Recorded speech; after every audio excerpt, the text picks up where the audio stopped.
Kukataliwa kunauma. Ni kitu chenye uchungu mkuu kuhisi kwamba hauhitajiki, na tunamaanisha uchungu wa kweli. Uchunguzi wa utafiti wa fMRI umebaini kwamba kukataliwa kunahusisha shughuli za ubongo katika maeneo mengi ya neva zinazoshughulikia uchungu wa kimwili, na lugha tunayoitumia kuelezea kukataliwa inaonyesha uzoefu huu.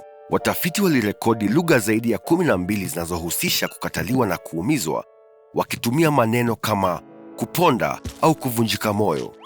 Kwa nini basi kukataliwa kunachochea mwitikio mkuu kiasi hiki? Na kuna njia yoyote ya kukabiliana na aina hii ya kipekee ya uchungu? Wanasaikolojia mara nyingi huelezea ukataliaji kama kinachotokea tunapotambua kwamba wengine hawadhamini uhusiano wa kijamii nasi. Hii inaweza kutokea tunapotekelezwa na mshirika wa kimapenzi, kutengwa na kikundi, au kutengwa moja kwa moja. Lakini ni muhimu kutambua kwamba kukataliwa huku kwa watu kuna kipengele cha kijamii kinachotofautisha na kutopata kazi. Katika uzoefu huu, tunatambua kwamba upande unaokataa unashusha dhamani ya uhusiano wetu. Na ingawa uchungu wa ukataliaji mara nyingi huongezeka zaidi tunavyodhamini uhusiano, hata ukataliaji wa wageni wa karibu unaweza kuumiza hisia zetu. Inaweza kuonekana kama mzigo, lakini jinsi uchungu wa mwili unavyotuonya kuhusu tishio zinazotambuliwa kwa ustawi wetu wa kimwili, hisia za kuumia hutuonya kuhusu tishio zinazotambuliwa kwa ustawi wetu wa kijamii. Baadhi ya wanasaikolojia wa tabia wanasema mfumo huu wa kuonya ulitengenezwa wakati mababu zetu waliishi katika makabila madogo na walitegemea kila mtu waliyemjua kwa ajili ya kuishi. Wanadamu hawa wanaweza kuwa walibadilika kutambua ukataliaji kutoka kwa mtu yeyote kama tisho la uwezekano kwa usalama.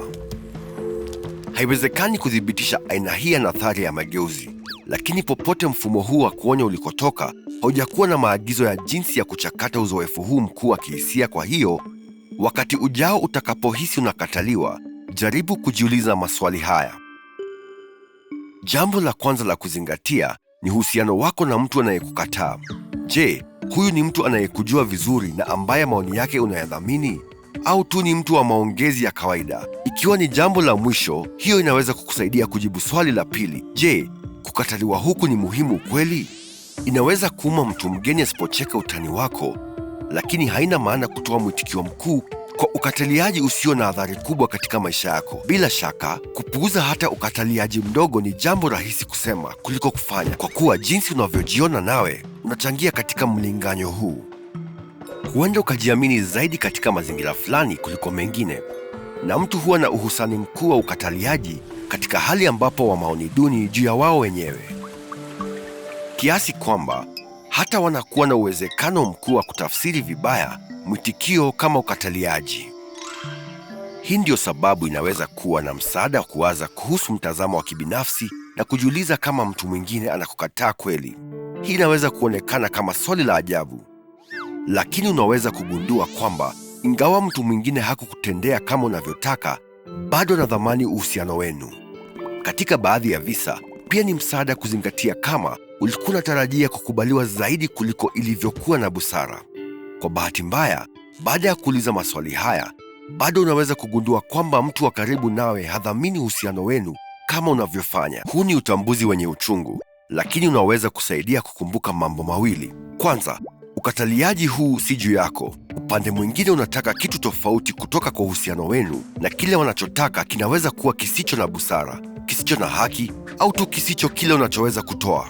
Pili, ukataliaji wao si uthibitisho kwamba kuna kitu kibaya kuhusu wewe. Uchungu unaohisi ni sehemu tu ya mfumo unaokusukuma uwaze kuhusu mahusiano yako ya kibinadamu. Na kwa kufikiria kuhusu tabia yako, unaweza kupata dalili za kukusaidia kuelewa vizuri ukataliaji na kufikiri kwa uchanganuzi kuhusu uhusiano unaotaka kuwa nao na mtu huyu. Kila uhusiano na ukataliaji ni wa kipekee, lakini bila kujali maelezo, ni muhimu kukumbuka kwamba hauko peke yako katika haya yote. Kila mtu anakubaliana na ukataliaji katika maisha yao, hata wale wanaonekana kuwa na uhakika kuhusu wanapostahili. Na mojawapo ya njia za kawaida zaidi za kukabiliana na uzoefu huu wote ni kuunganika tena na wale wanaokukubali. Endelea kulisha akili yako huku ukijifunza jinsi inavyofanya kazi. Jisajili kwa chaneli yetu au tazama video hizi. Ubongo wako utakushukuru.